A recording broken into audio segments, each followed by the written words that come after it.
reflected signal between the pile head and the pile bottom in the time domain curve. Because Z1 and Z2 have little difference, there is no obvious wave impedance change interface.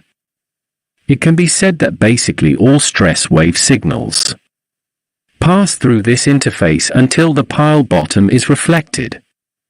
Therefore, what we see on the measured curve is the incident wave curve of the pile head and the reflected wave signal of the pile bottom. If the upper wave impedance Z1 is greater than the lower wave impedance Z2, that is to say, there is an interface with reduced wave impedance in the pile body. This reduction interface is only represented by the interface on this schematic diagram. In practice, it may be segregation or mud inclusion. These represent changes in wave impedance. So what can we see on the measured curve? According to the propagation law of the previous stress wave, we can get that on the interface where the wave impedance decreases, a reflected wave in the same direction as the incident wave will be generated. It can be seen from the time domain curve that after the incident wave at the pile head, we can see a relatively small amplitude of the same direction reflection wave. This same direction reflection wave is the reflection wave generated by the impedance reduction interface, followed by the reflection formed by the transmission of energy to the pile bottom, which is the reflection wave at the pile bottom. When the upper wave impedance is smaller than the lower wave impedance, that is, Z1 is smaller than Z2. In practice, there are more cases of diameter expansion. It can be seen from the time domain signal that a reflected wave opposite to the incident wave is generated at the interface change after the pile head is incident, which corresponds to the interface with increased wave impedance.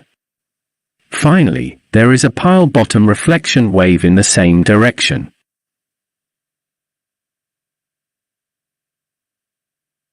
We have just seen some situations in which the wave impedance decreases and increases in practice.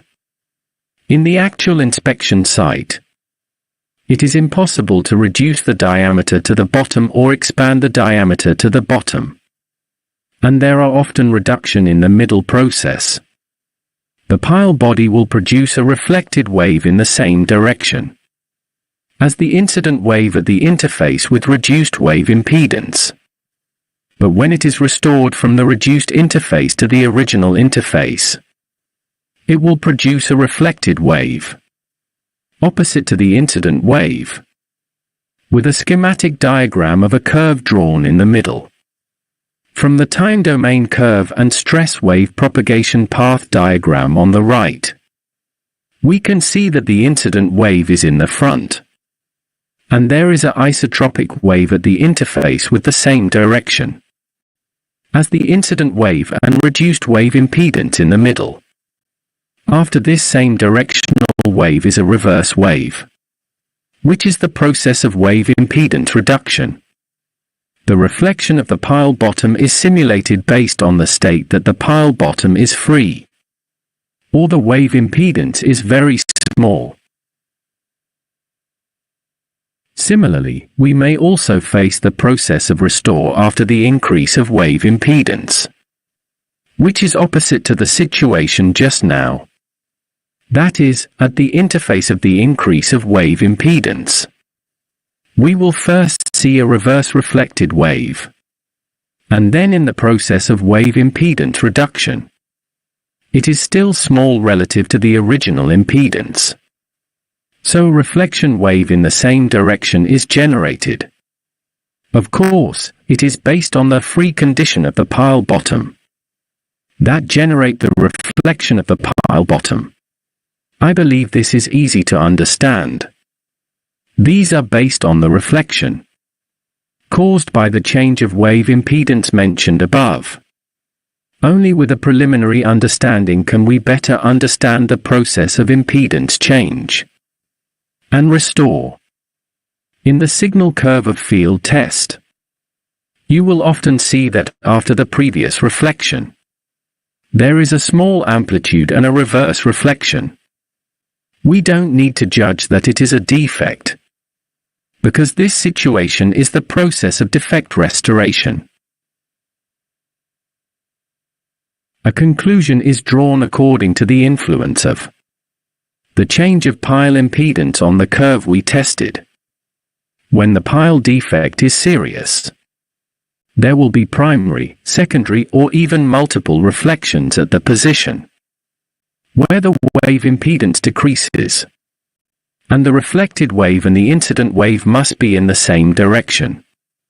When the diameter of the pile is expanded seriously, there will be 1, 2, or even multiple reflections at the position where the wave impedance increases, and the odd number of reflected waves are opposite to the incident waves. The even reflection wave and the incident wave are in the same direction. When the wave impedance changes more, the amplitude of the reflected wave is more obvious.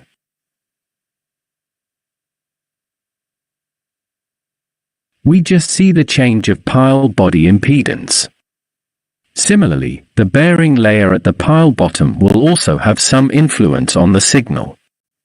Compared with the pile body, the impedance of the bearing layer is weaker or stronger, under the condition that the wave impedance of the bearing layer and the pile body are basically the same, and the pile bottom and the bearing layer are well embedded.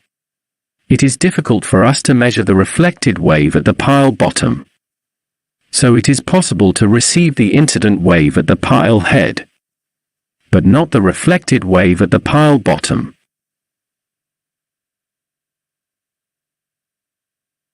When the wave impedance of the pile body is greater than that of the bearing layer at the bottom of the pile, this is what we call friction pile. There is an interface with reduced wave impedance at the pile bottom. At this time, a reflected wave at the pile bottom, in the same direction as the incident wave, will be obtained.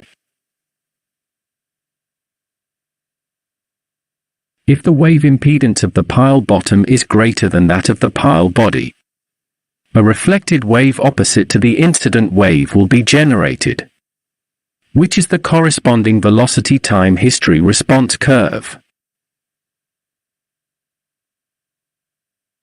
We can also draw a conclusion through the influence of the wave impedance change of the pile bottom bearing layer on the collected signal. When the wave impedance of the bearing layer at the pile bottom is weaker than that of the pile body, multiple reflections are generated at the pile bottom.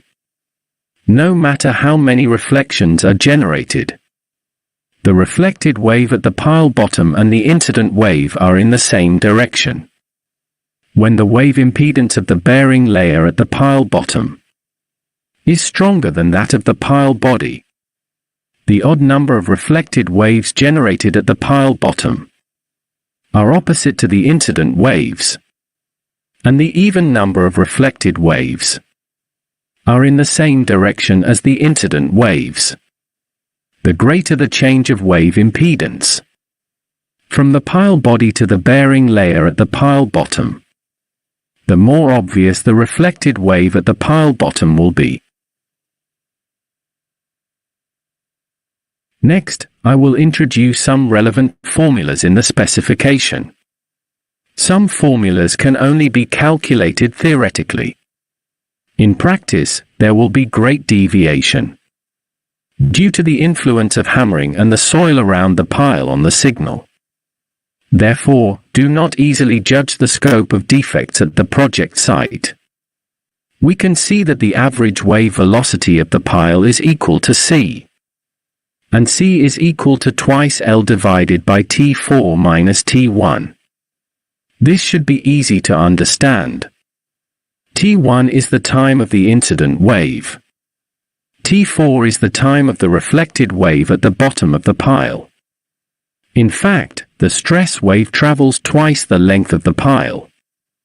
So dividing twice the length of the pile by the time difference, we'll get the average wave velocity of the pile body.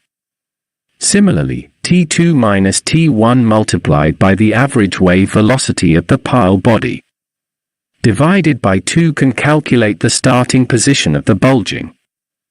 The second bulging range, I believe you can easily calculate it. But this is only theoretical calculation. I don't recommend that you use this conclusion in the actual process.